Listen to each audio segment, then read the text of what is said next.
ವೀಕ್ಷಕರೇ ನಮಸ್ಕಾರ. ಇವತ್ತಿನ ಕೃಷಿ ವಾರ್ತೆಗೆ ಸ್ವಾಗತ. ನಾನು ಕೃತಿಕಾ. ಮೊದಲಿಗೆ ಮುಖ್ಯಾಂಶಗಳು. ಹದ ಮಳೆಗೆ ಮೊಳಕೆಯೊಡೆದ ರಾಗಿ, ಬಂಪರ್ ಬೆಳೆ ನಿರೀಕ್ಷೆ. ಈರುಳ್ಳಿಗೆ ಮಜ್ಜಿಗೆ ರೋಗ, ಸಂಕಷ್ಟದಲ್ಲಿ ಬೆಳೆಗಾರರು. ಈರುಳ್ಳಿ ಬೆಳೆ ಕಡಿಮೆ ಮಾಡಿ ಬೆಳ್ಳುಳ್ಳಿ ಬೆಳೆದಿದ್ದ ರೈತರು ಕಂಗಾಲು. ಕೃಷಿ ವಲಯಕ್ಕೆ ಉತ್ತೇಜನ ನೀಡಲು ಕೈ ಜೋಡಿಸಿದ ಬಿಇಎಲ್ ಮತ್ತು ಕೃಷಿ ಇಲಾಖೆ. ಒಡಿಶಾದಲ್ಲಿ ಎಫ್ಸಿಐನಿಂದ ದಾಖಲೆಯ ಪ್ರಮಾಣದಲ್ಲಿ ರಾಗಿ ಖರೀದಿ. ಅಮೆರಿಕದ ಮೇಲಿನ ಅವಲಂಬನೆ ತಗ್ಗಿಸಲು ಭಾರತೀಯ ರಫ್ತುದಾರರ ಹೊಸ ಯೋಜನೆ. ಇದೀಗ ವಾರ್ತೆಗಳ ವಿವರ. ಹದ ಮಳೆಗೆ ಮೊಳಕೆಯೊಡೆದ ರಾಗಿ, ಬಂಪರ್ ಬೆಳೆ ನಿರೀಕ್ಷೆ. ಕನಕಪುರ ತಾಲೂಕಿನಲ್ಲಿ ಈ ವರ್ಷ ನಿಗದಿತ ಸಮಯ ಮತ್ತು ಗುರಿಯಂತೆ ಸರಿಯಾಗಿ ರಾಗಿ ಬಿತ್ತನೆ ಪೂರ್ಣಗೊಂಡಿದೆ. ವಾಡಿಕೆಯಂತೆ ಉತ್ತಮ ಮಳೆಯಾಗಿದೆ. ಸಂತಸಗೊಂಡಿರುವ ರೈತರು ಈ ಬಾರಿ ಉತ್ತಮ ಬೆಳೆಯ ನಿರೀಕ್ಷೆಯಲ್ಲಿದ್ದಾರೆ. ಬಿತ್ತನೆ ಮಾಡಿದ ರಾಗಿ ಮೊಳಕೆಯೊಡೆದು ಪೈರು ಚಿಗುರಿದ್ದು ಕಳೆ ತೆಗೆದು ಅರಗಣೆ ಮಾಡುವ ಚಟುವಟಿಕೆಯಲ್ಲಿ ರೈತರು ನಿರತರಾಗಿದ್ದಾರೆ. ತಾಲೂಕಿನಲ್ಲಿ ಒಟ್ಟು 18,000 ಹೆಕ್ಟೇರ್ನಲ್ಲಿ ರಾಗಿ ಬಿತ್ತನೆ ಗುರಿ ಇದ್ದು ಈಗಾಗಲೇ 17,648 ಹೆಕ್ಟೇರ್ ಭೂಮಿಯಲ್ಲಿ ಬಿತ್ತನೆ ಕಾರ್ಯ ಮುಗಿದಿದೆ. ವಾಡಿಕೆಯಂತೆ ರಾಗಿ ಬಿತ್ತನೆ ಕಾರ್ಯಕ್ಕೆ ಆಗಸ್ಟ್ 16 ಕೊನೆಯ ದಿನ.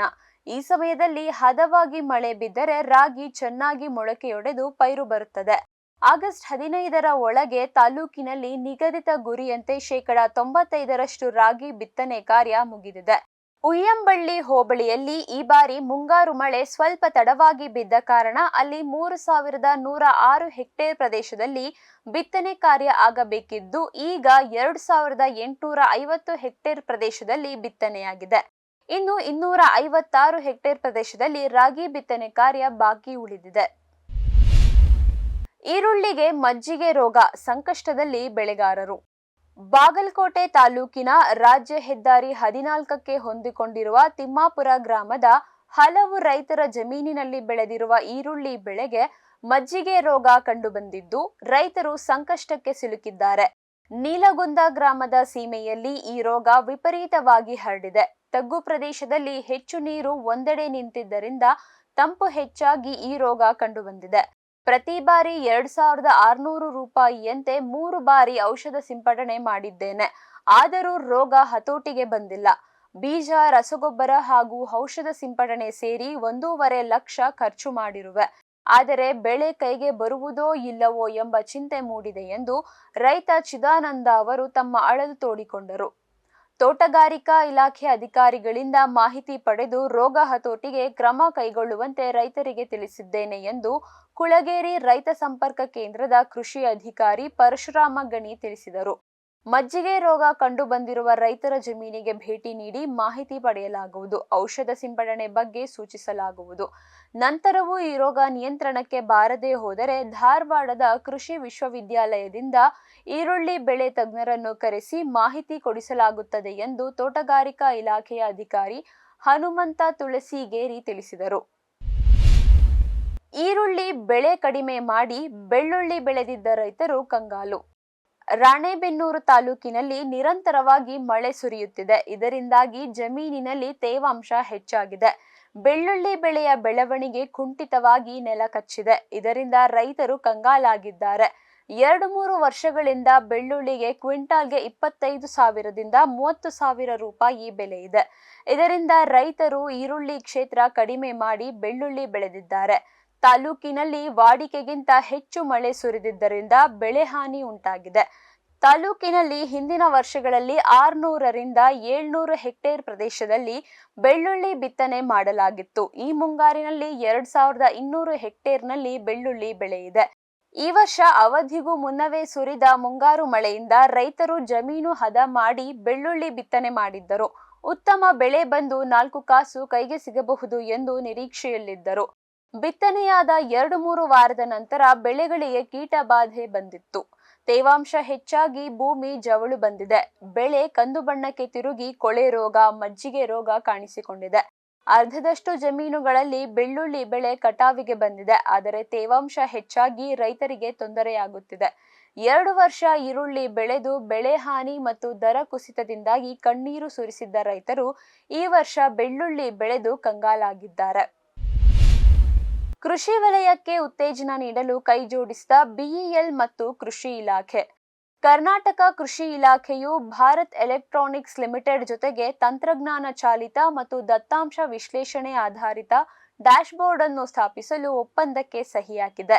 ಈ ಯೋಜನೆಯು ಕೃಷಿಗೆ ಸಂಬಂಧಿಸಿದ ಪ್ರಮುಖ ದತ್ತಾಂಶಗಳಾದ ಬೆಳೆ ಮಾಹಿತಿ, ಹವಾಮಾನ ದತ್ತಾಂಶ, ಫ್ರೂಟ್ಸ್ ಐಡಿಯಾ ಡೇಟಾಬೇಸ್ ಹಾಗೂ ರಾಜ್ಯ ಮತ್ತು ಕೇಂದ್ರ ಸರ್ಕಾರದ ಯೋಜನೆಗಳ ಕುರಿತು ಮಾಹಿತಿಗಳನ್ನು ನೀಡಲಿದೆ.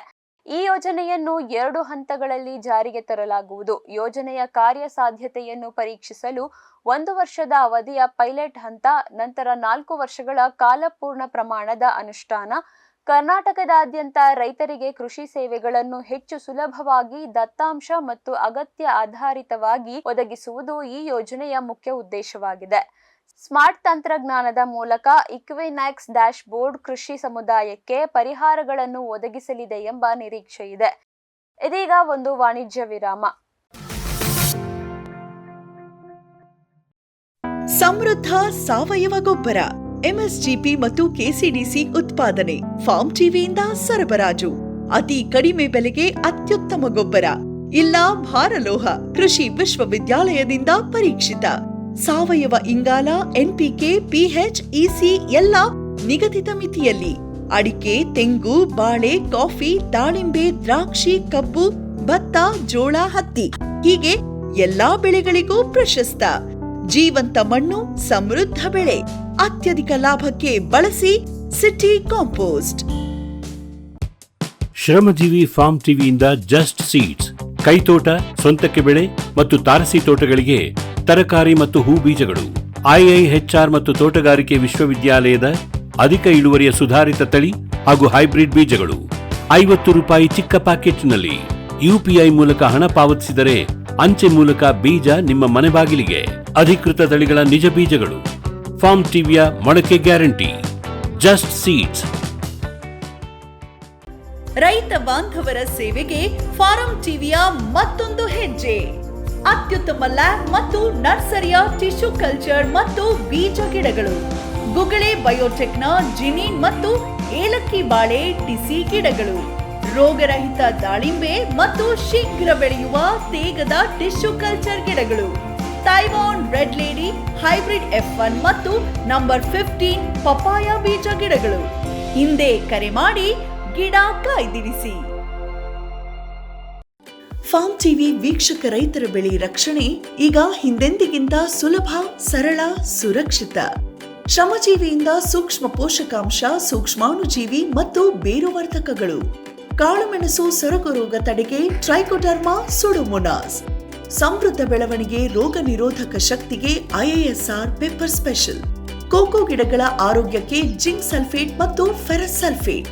ಅಡಿಕೆ ಹಿಡಿಮುಂಡಿಗೆ ನಿರ್ವಹಣೆಗೆ ರೂಟ್ ಪವರ್, ಜಿಂಕ್ ಮತ್ತು ಬೋರಾನ್. ಖಚಿತ ಗುಣಮಟ್ಟ, ಪ್ರಾಮಾಣಿಕ ಬೆಲೆ, ನಿರಂತರ ಸಲಹಾ ಸೇವೆ. ನಮ್ಮಿಂದಲೇ ಖರೀದಿಸಿ, ನಮ್ಮ ಬದ್ಧತೆಯ ಸೇವೆಗೆ ಬೆಂಬಲ ನೀಡಿ.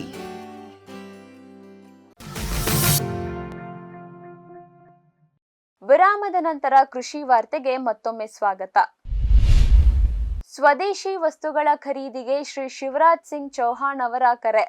ಕೇಂದ್ರ ಕೃಷಿ ಮತ್ತು ರೈತ ಕಲ್ಯಾಣ ಹಾಗೂ ಗ್ರಾಮೀಣಾಭಿವೃದ್ಧಿ ಸಚಿವರಾದ ಶ್ರೀ ಶಿವರಾಜ್ ಸಿಂಗ್ ಚೌಹಾಣ್ ಅವರು ತಮ್ಮ ಸಚಿವಾಲಯಗಳ ಅಧಿಕಾರಿಗಳಿಗೆ ಸ್ವದೇಶಿ ವಸ್ತುಗಳಿಗೆ ಆದ್ಯತೆ ನೀಡುವಂತೆ ಕರೆ ನೀಡಿದ್ದಾರೆ.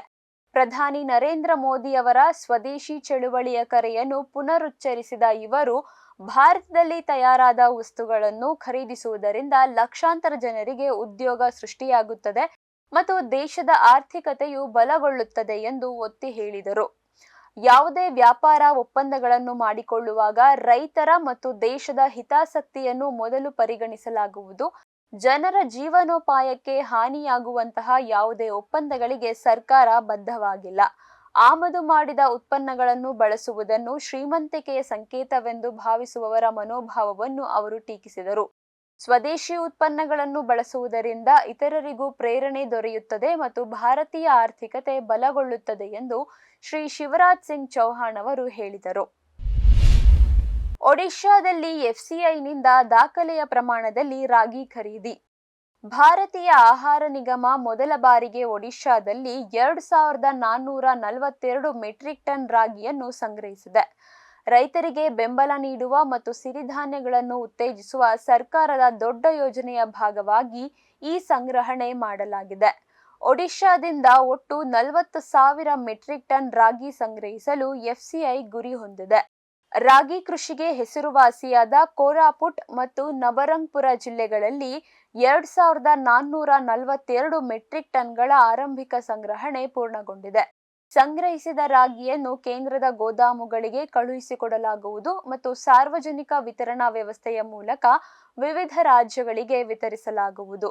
ಮೊದಲ ರವಾನೆಯನ್ನು ಈಗಾಗಲೇ ಆಂಧ್ರಪ್ರದೇಶಕ್ಕೆ ಕಳುಹಿಸಲಾಗಿದೆ. ಇದೇ ರೀತಿ ಕರ್ನಾಟಕ, ಛತ್ತೀಸ್ಗಢ ಮತ್ತು ಈಶಾನ್ಯ ರಾಜ್ಯಗಳಿಗೂ ರಾಗಿ ರವಾನೆಯಾಗುವ ನಿರೀಕ್ಷೆ ಇದೆ. ಕೃಷಿ ಮತ್ತು ರೈತ ಸಬಲೀಕರಣ ಇಲಾಖೆ, ಒಡಿಶಾ ಬುಡಕಟ್ಟು ಅಭಿವೃದ್ಧಿ ಸಹಕಾರಿ ನಿಗಮ ನಿಯಮಿತ ಮತ್ತು ಆಹಾರ ಸರಬರಾಜು ಹಾಗೂ ಗ್ರಾಹಕ ಕಲ್ಯಾಣ ಇಲಾಖೆಗಳ ನಡುವಿನ ಸಹಯೋಗದಿಂದ ಈ ಸಂಗ್ರಹಣೆ ಸಾಧ್ಯವಾಗಿದೆ. ಅಮೆರಿಕದ ಮೇಲಿನ ಅವಲಂಬನೆ ತಗ್ಗಿಸಲು ಭಾರತೀಯ ರಫ್ತುದಾರರ ಹೊಸ ಯೋಜನೆ. ಅಮೆರಿಕವು ಭಾರತದಿಂದ ಆಮದಾಗುವ ಸಮುದ್ರಾಹಾರದ ಮೇಲೆ ವಿಧಿಸಿರುವ ಭಾರೀ ಸುಂಕಗಳ ಹಿನ್ನೆಲೆ ಭಾರತೀಯ ಸಮುದ್ರಾಹಾರ ರಫ್ತುದಾರರು ಹೊಸ ಮಾರುಕಟ್ಟೆಯನ್ನು ಹುಡುಕತೊಡಗಿದ್ದಾರೆ. ಅಮೆರಿಕಕ್ಕೆ ಸಿಗಡಿ ರಫ್ತು ಮಾಡುವ ಪ್ರಮುಖ ರಾಷ್ಟ್ರಗಳಲ್ಲಿ ಭಾರತವೂ ಒಂದಾಗಿದೆ. ಇಂಟಿಗ್ರೇಟೆಡ್ ಅಕ್ವಾಕಲ್ಚರ್ ಸಂಸ್ಥೆಯಾದ ಕಿಂಗ್ಸ್ ಇನ್ಫ್ರಾ ವೆಂಚರ್ಸ್ನ ಅಧ್ಯಕ್ಷ ಮತ್ತು ವ್ಯವಸ್ಥಾಪಕ ನಿರ್ದೇಶಕರಾದ ಶಾಜಿ ಬೇಬಿಜಾನ್ ಅವರ ಪ್ರಕಾರ ಯುಎಸ್ಎ ಸುಂಕಗಳು ಭಾರತೀಯ ಸಮುದ್ರಾಹಾರ ವಲಯಕ್ಕೆ ಒಂದು ರೀತಿ ವರವಾಗಿ ಪರಿಣಮಿಸಿದೆ. ದೀರ್ಘಕಾಲದವರೆಗೆ ಈ ಉದ್ಯಮವು ಯುಎಸ್ ಮಾರುಕಟ್ಟೆಯ ಮೇಲೆ ಅವಲಂಬನೆಯಾದ ಕಾರಣ ಮಾರುಕಟ್ಟೆ ವೈವಿಧ್ಯತೆಯ ಕೊರತೆ ಉಂಟಾಗಿತ್ತು. ಪ್ರಸ್ತುತ ಸನ್ನಿವೇಶವು ರಫ್ತುದಾರರಿಗೆ ಹೊಸ ಭೌಗೋಳಿಕ ಪ್ರದೇಶಗಳಿಗೆ ವಿಸ್ತರಿಸಲು, ಉತ್ಪನ್ನದ ಗುಣಮಟ್ಟವನ್ನು ಸುಧಾರಿಸಲು ಮತ್ತು ಬೆಳೆಯುತ್ತಿರುವ ದೇಶೀಯ ಮಾರುಕಟ್ಟೆಯ ಮೇಲೆ ಗಮನ ಹರಿಸಲು ಅವಕಾಶವನ್ನು ಸೃಷ್ಟಿಸಿದೆ ಎಂದು ಹೇಳಿದರು. ಇವಿಷ್ಟು ಇವತ್ತಿನ ಕೃಷಿ ವಾರ್ತೆ. ಕೃಷಿಯ ನಿರಂತರ ಕಾರ್ಯಕ್ರಮಗಳಿಗಾಗಿ ವೀಕ್ಷಿಸಿ ಫಾರ್ಮ್ ಟಿವಿ. ನಮಸ್ಕಾರ.